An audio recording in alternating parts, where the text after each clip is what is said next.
Some teams, after week one, were feeling good about themselves. Other teams in week one were feeling bad for themselves.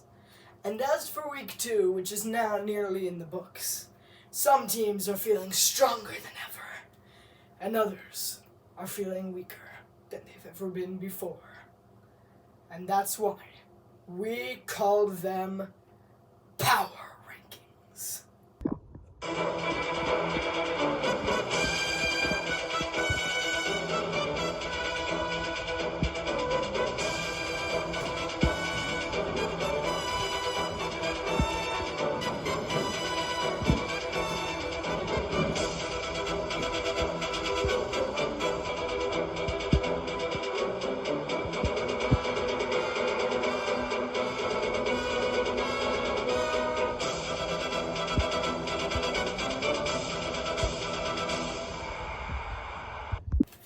Hello and welcome back to R Square's Monday Morning Mayhem. My name is R Square, and we're back for some power rankings. That's right, we're not doing the everyday recap that most people are doing. We're doing power rankings because I haven't shown mine yet. No one knows what my week one power rankings, because week one power rankings, guess what, don't matter.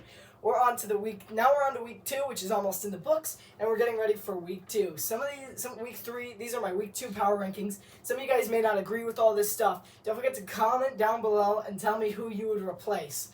Remember, take my professional opinion on this. This is the real deal. This is the real deal here. I'm telling you, my power rankings, and they're pretty good, I gotta say for myself. So let's get started with number 10. This one's a little bit surprising. I'm sure a lot of people wanted to see someone else here in number 10. I'm taking the Jacksonville Jaguars at 10. A lot of people will probably say that it's a little bit farther back than they would have liked, but the Jaguars did lose to Kansas City. They're 1-1. They might have had an okay victory against Indianapolis. It wasn't pretty. And then they come out with a great defensive game against Kansas City in general. They really did play well defensively. They just absolutely stopped Kansas City. Travis Kelce and the Kansas City, they had him back and everything, and they only managed 17 points. But the Jaguars' offensive struggles continued today. They had a very small amount of points, 9 points. It is not the ideal number if you're Doug Peterson. That's something you really have to change if you're the Jaguars going into week 3. But Calvin Ridley looks really good. He got a couple of touchdowns in this one. I say a couple of touchdowns because those couple of touchdowns just so happen to be in the white known as the back of the end zone. But he did catch them at least. There was a pretty bad passes from Trevor Lawrence in general. Really got to improve his passing game, make him a little more accurate, and Calvin Ridley will definitely be able to make the catch there. And that's all I have to say about the Jacksonville Jaguars. That's my number 10. Here comes number 9. Another shocking one, only because they haven't played yet. They'll play later tonight. I'm looking forward to probably not watching that one, but it'll be a good one, one way or another, because it's the Browns and the Steelers. I'm taking the Cleveland Elves in this one. I call them the Cleveland Elves because they're bad luck, because that's what the Brownie the Elf does. I mean, it's a whole thing. If you're a Browns fan, you would know. If you're not, well, you won't know. But the Cleveland Browns thing is kind of a very, very important thing symbolically for the Browns, that they have Brownie the Elf on the field, and that he used to be such bad luck, and he's back again. They're having bad luck still. They brought him back last season for the first time, and they still looked very, very bad last year. Now they're back with Deshaun Watson playing the full season with Brownie the Elf still on the field. They started 1-0. We'll see if they can be one of the two teams. Right now there's only 2 teams in the AFC that are 2-0. Both of which are in this top 10. If you know those, you'll know who's in the top 10 in this one. So, yeah, the Elves are number 9. And the reason why is because they weren't half bad in week 1, you know? I mean, they didn't play terribly. They beat Cincinnati, who's having a terrible start to the season. I don't even think they cracked the top 15 on this list.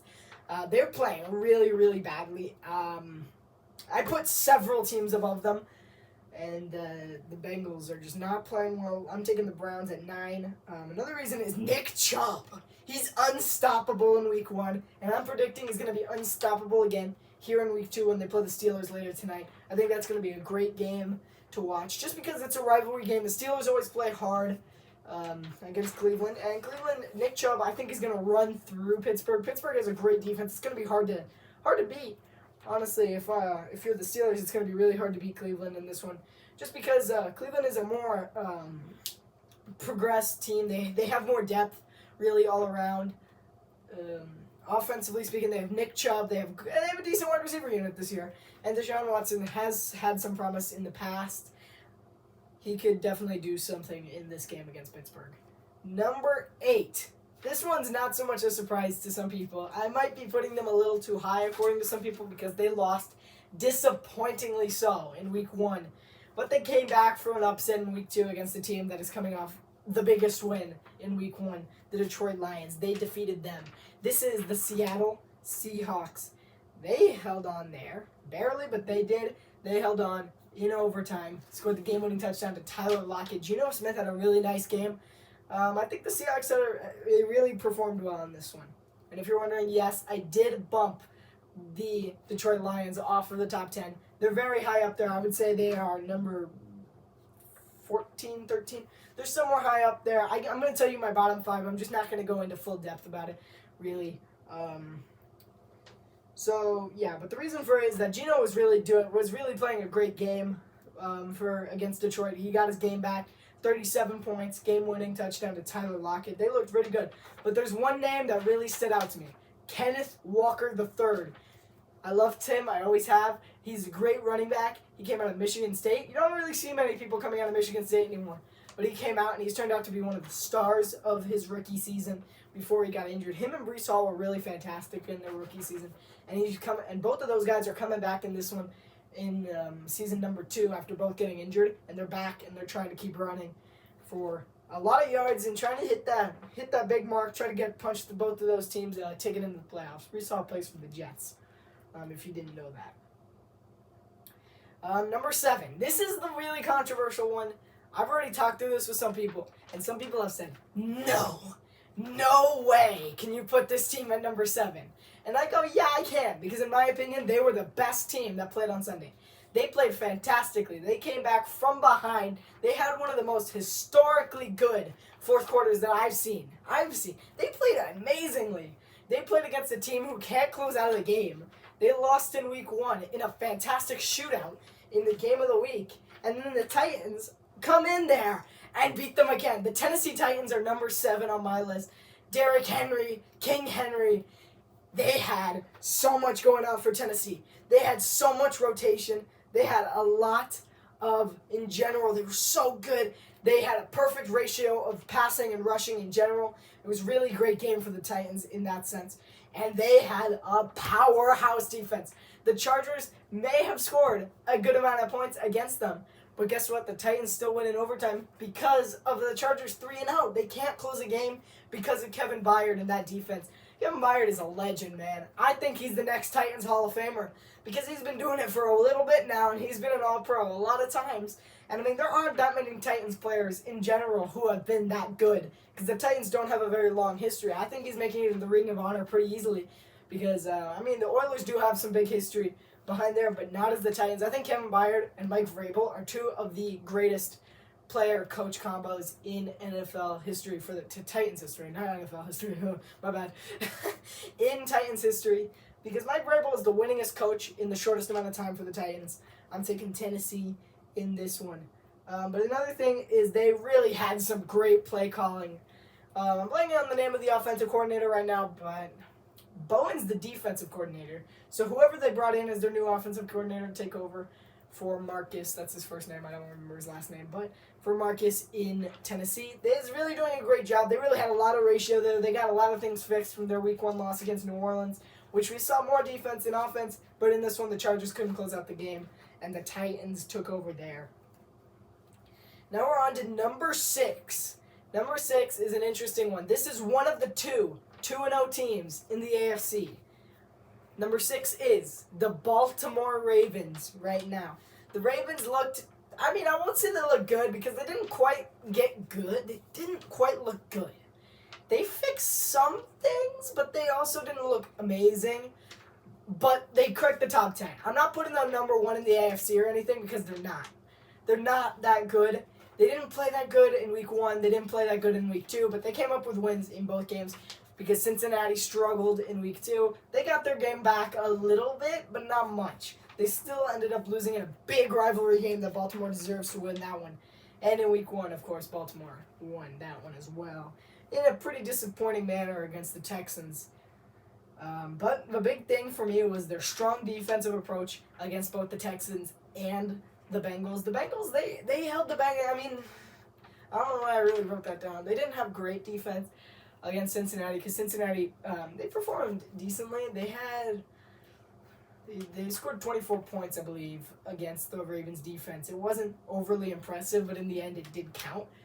They did pull that off, but the big problem for the Ravens has been fourth quarter troubles, in my opinion. Because in Houston scored a lot of their points in the fourth quarter, and then Cincinnati does it again. They come in and score a bunch of points against Baltimore in the fourth quarter, and then they almost came back. So that's my big problem for Baltimore, which is why I'm putting them all the way back at 6, instead of probably putting them elsewhere, even though they have the most wins. Tied for most wins in the AFC right now. Then we have number 5, the Kansas City Chiefs. This is a shocker. A lot of people were saying that the Ravens were better than the Chiefs this start of the season, but I disagree because at least the Chiefs eked out of it a win. But I mean, you can't bump the Chiefs out of the top 10 because they barely beat a good Jaguars team and they lost to the Lions without 2 of their star players. Travis Kelce, I believe, caught a touchdown in this one. And Chris Jones came back. He played really nicely. He got a couple of sacks. No training camp, no problem, says Chris Jones. It was not hard for the Chiefs to get on there. But the big problem was that they really had great defense in this one in general, by the way.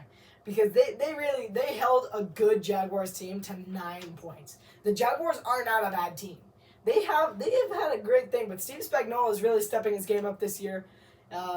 He held the Lions to 21, which obviously the Seahawks did not. They held the Lions to 31, which means that the Chiefs' defense is better than the Seahawks' defense, technically speaking. I don't believe in that stuff, but analytically speaking, the Chiefs did hold the Chiefs did hold the Lions to less points than the Seahawks held the Lions,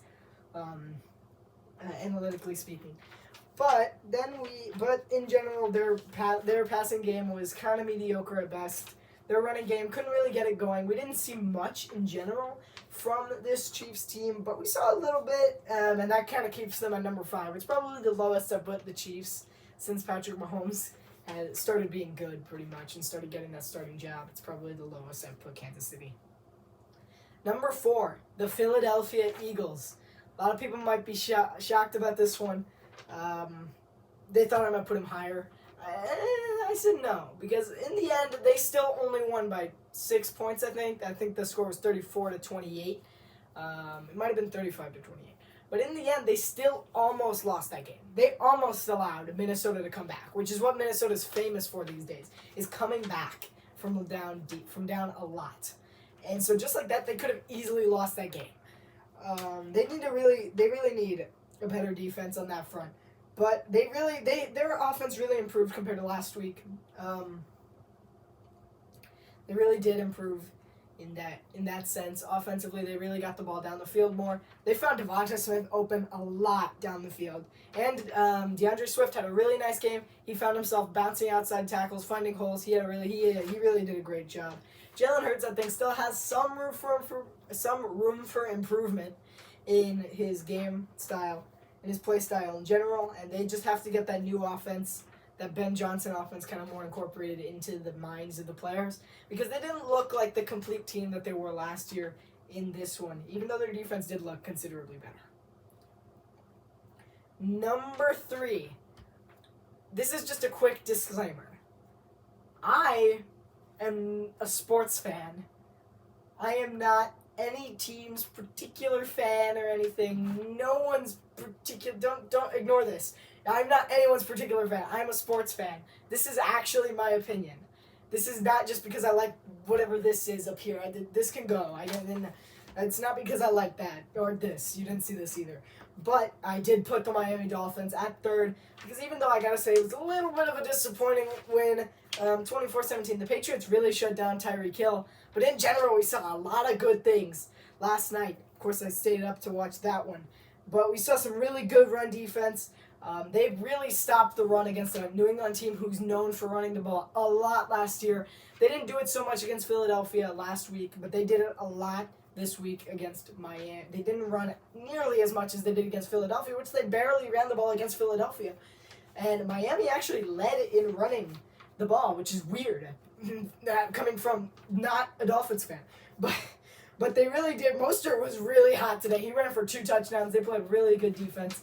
All around defensively, they played really well. Vic Fangio really managed to get that pressure on New England there. But New England also managed to get the pressure on Tua. Tua made a couple of careless throws there. They had a lot of center quarterback exchanges that really kind of messed it up. But the Dolphins, in the end, they still came up with the win. Jason Sanders might have his career on the line, however, because he missed a lot of big plays against New England. He got a field goal blocked, and then he missed the game-winning field goal. I gotta give some credit to Bill Belichick and the Patriots. I probably put them at 16 on my power rankings. They looked really good against Miami and Philadelphia. They're a team that can compete this year. They just can't finish the game because in the end, their offense is not a top half offense, really. But defensively, Bill Belichick has it all found out. He figured out Miami in this one. Stop that offense.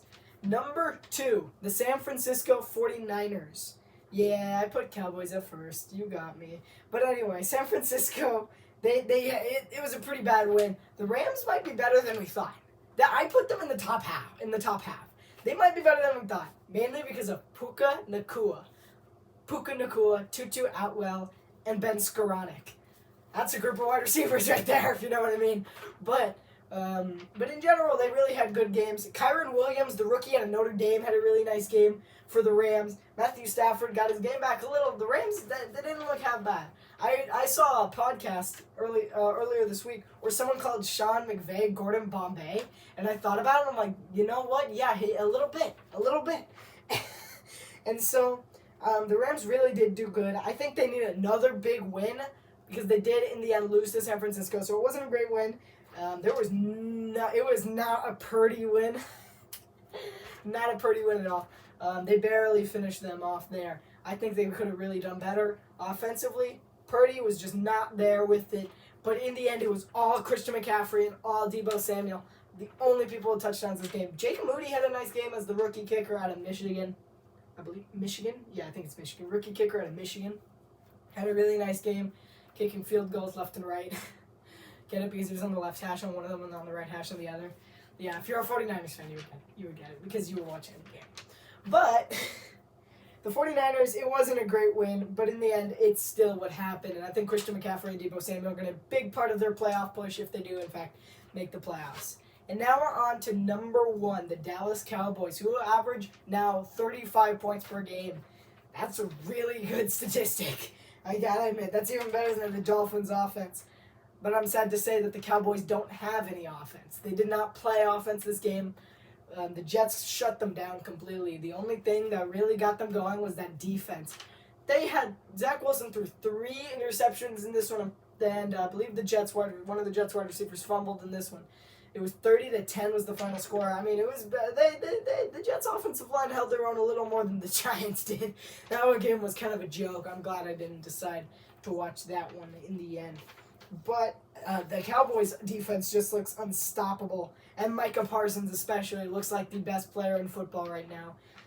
Defensively, at least. Not Tyreek Hill or anything. No, not Tyreek Hill. It wouldn't be.